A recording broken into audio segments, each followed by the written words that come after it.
शुक्रिया आरजू आपका इस तमाम जानकारी के साथ जुड़ने के लिए। बढ़ते खबरों में आगे आपको बता दें, ईरान का बहुत बड़ा ऐलान हो चुका है। सीज फायर नहीं, युद्ध का स्थायी अंत चाहिए। विदेश मंत्री अब्बास अराक्ची ने अमेरिका को यह सख्त संदेश देकर कहा है। तेहरान बोला है कि अस्थायी युद्ध विराम अब स्वीकार नहीं किया जाएगा। ईरान ने स्थायी शांति समझौते की शर्तें दोहराई हैं। तो यह बहुत बड़ी खबर आपको बता रहे, ईरान का बड़ा ऐलान है। सीज फायर नहीं बल्कि स्थायी रूप से युद्ध विराम चाहिए। अमेरिका से टकराव बरकरार है। अभी भी आपको बता दें, मिडिल ईस्ट में तनाव कम नहीं हो रहा। नई कूटनीतिक जंग भी इसी के साथ शुरू हो चुकी है। तो देखिए, मध्य पूर्व में जारी तनाव के बीच ईरान ने एक बार फिर से ये साफ कर दिया है कि वो केवल अस्थायी युद्ध विराम से बिल्कुल भी संतुष्ट नहीं होगा।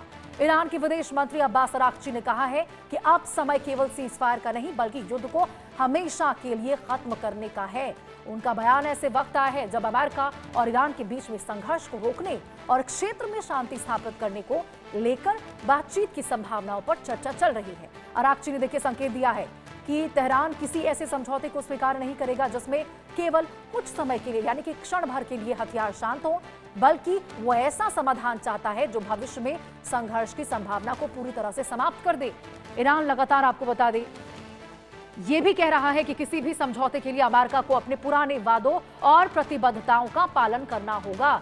दोनों देशों के बीच हॉर्मुज जलडमरू मध्य, आर्थिक प्रतिबंध, जमे हुए ईरानी फंड और क्षेत्रीय सुरक्षा जैसे मुद्दे अभी भी सबसे बड़ी बाधा बने हुए हैं। और आपको बता दें, हाल के दिनों में कई बार युद्ध विराम और बातचीत की खबरें सामने आई, लेकिन कोई भी ठोस प्रगति नहीं हो सकी। ईरान का कहना है कि केवल कागजी सीजफायर में क्षेत्र में स्थिरता नहीं आएगी। इससे वहीं अमेरिका और उसके सहयोगी देशों की नजर इस बात पर है कि क्या तेहरान अपने रुख में कोई नरमी दिखाता है।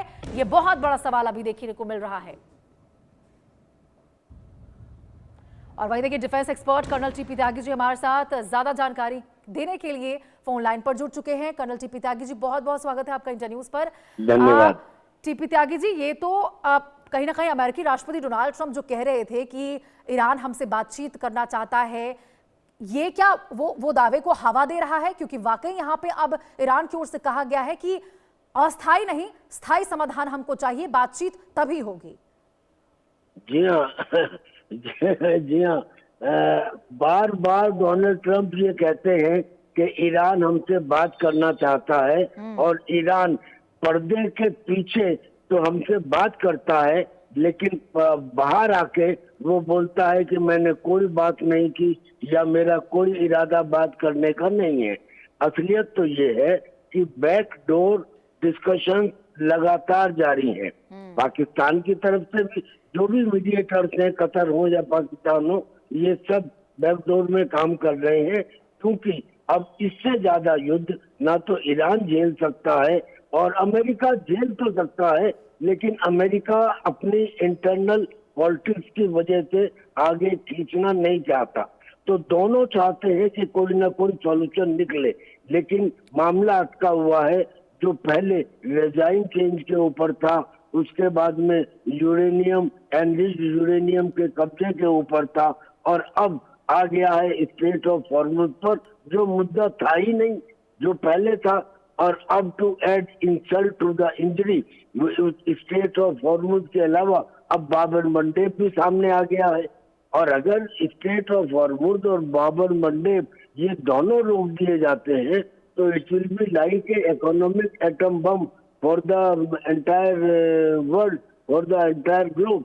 तो सिचुएशन बहुत ही ज्यादा एक्सप्लोसिव है। अब ऊपर से सिचुएशन ऐसी बन रही है कि जो हुतीज हैं वो यमन में अटैक कर रहे हैं गवर्नमेंट फोर्सेस को। ये जो गवर्नमेंट फोर्सेस है they are backed by Saudi Arabia, यानी कि वो एक तो पहले ही सबसे ज्यादा गरीब देश है यमन। 80% लोग वहाँ गरीबी रेखा के नीचे रहते हैं, उनको खाने पीने को है नहीं। ऊपर से ये वार, ये हॉस्टिलिटी और ये वॉलेटाइल सिचुएशन, क्या होगा वहाँ पे मानवीय हिसाब से। और दूसरी तरफ जो गवर्नमेंट फोर्सेस हैं यूएई के, वो ये कह रहे हैं कि साहब ईरान ने हमारे ऊपर मिसाइल दागी है।